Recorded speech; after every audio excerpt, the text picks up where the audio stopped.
Bøn for beskyttelse og tro. 27. oktober, god morgen. Måtte Guds fred være med dig, og måtte han beskytte dig på denne dagen. I dag, før vi starter vores daglige rutine, vil jeg gerne invitere dig til at tage et øjeblik sammen med mig for at reflektere og bede. Det er kraftig bøn, og vi ved, at den, som begynder dagen med bøn, vil afslutte den med taknemmelighed. Jeg tror af hele mit hjerte, at denne dagen vil være en dag fyldt med Guds fred, beskyttelse og mange livredninger. Jeg tror, at i dag vil vi modtage gode nyheder, og at alt, som ikke tilhører Gud, vil være langt under os. Velsignelse og beskyttelse for det første. Kære ven, lad os erklære, at vi er beskyttet under Gud Fars, Guds Søns og den Hellige Ånds kraftfulde beskyttelse. Det er et kraftfuldt vidnesbyrd, og jeg vil invitere dig til at skrive eller sige det ud højt. Jeg og mit hus er under beskyttelsen til Faderen, Sønnen og den Hellige Ånd. Skriv det i kommentarfeltet eller sig det højt, og tro, at det er en erklæring af tro, som har magt. Hver dag, som vi får lov til at starte, er en gave fra Gud. Hans miskund er ny hver morgen, og det er et mirakel i sig selv. I dag er vi vidne til hans store kærlighed og omsorg for os. Så uanset hvilke udfordringer vi måtte møde i løbet af dagen, er vi trygge i hans hænder. Jeg ønsker, at du skal forstå, at denne bønnen ikke handler om religion, om tro eller om den kirkesamfundet, du tilhører. Det handler om Gud, det handler om hans kraft og om det stærke fundamentet, vi bygger vores liv på. Hans ord. Salme 27. Gud som vort lys og forsvar i dag, ønsker jeg at dele en utrolig kraftfuld salme med dig. Salme 27 har været til stor trøst og styrke for mange, og jeg tror, at Guds ord gennem denne salmen kan give dig den styrken, du trænger i dag. Den lærer os at finde styrke i Gud og stole på hans beskyttelse og at overvinde modgang med tro. Hør disse ordene og lad dem resonere i dit hjerte i dag. Herren er min lys og min frelse. Hvem skal jeg frygte? Herren er min livsfæstning. Hvem skal jeg være ræd for? Dette er ord, som minder os om, at Gud er vor lys i mørket. Når han er vort lys, kan ikke mørket have magt over os. Når han er vor frelse, kan ingen fiende overvinde os. Du kan være tryg på, at Gud er den, som beskytter dig, og han er den, som giver dig styrke i kampen. Lad denne sandheden være et fundament for dagen din i dag. Gud er din lys og din frelse. Og med ham ved din side er det ingenting, du trænger at frygte. I vers 2 påminder salmisten os om, at vi ikke trænger at være redde, selv når fiender eller modgang kommer vor vej. Når onde mennesker kommer for at ødelægge mig.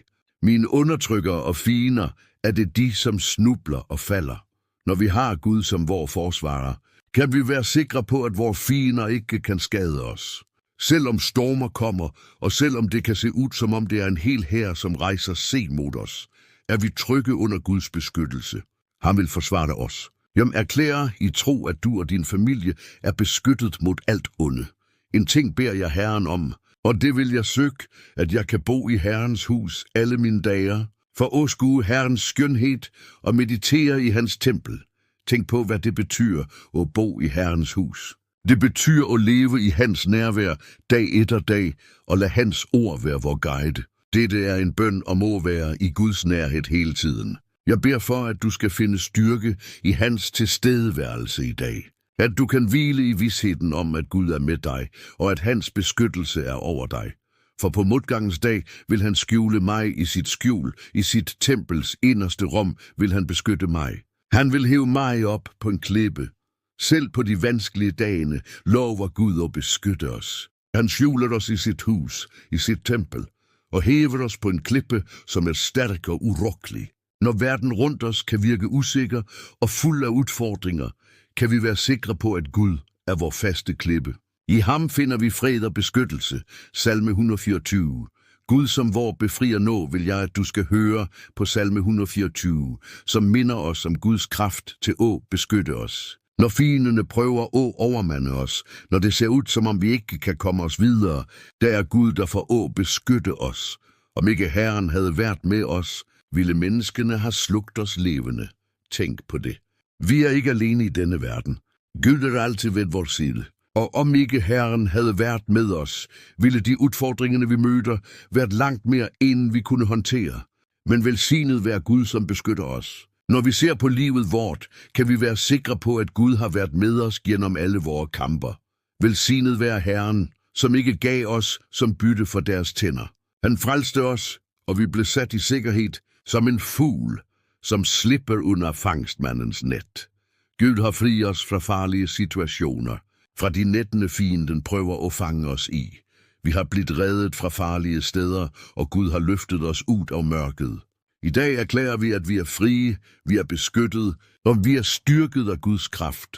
Salme 190, Gud som vort tilflugtssted, en anden salme, som har kraft til at styrke os, er salme 91.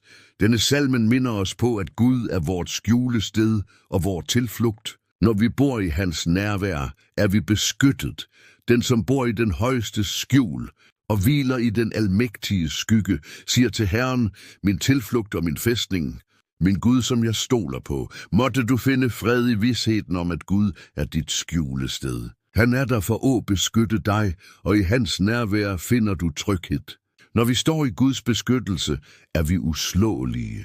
Du skal ikke frygte nattens rædsler, heller ikke pilen, som flyr om dagen, heller ikke pesten, som farer i mørket, eller dødeligheden, som raser om middagstid.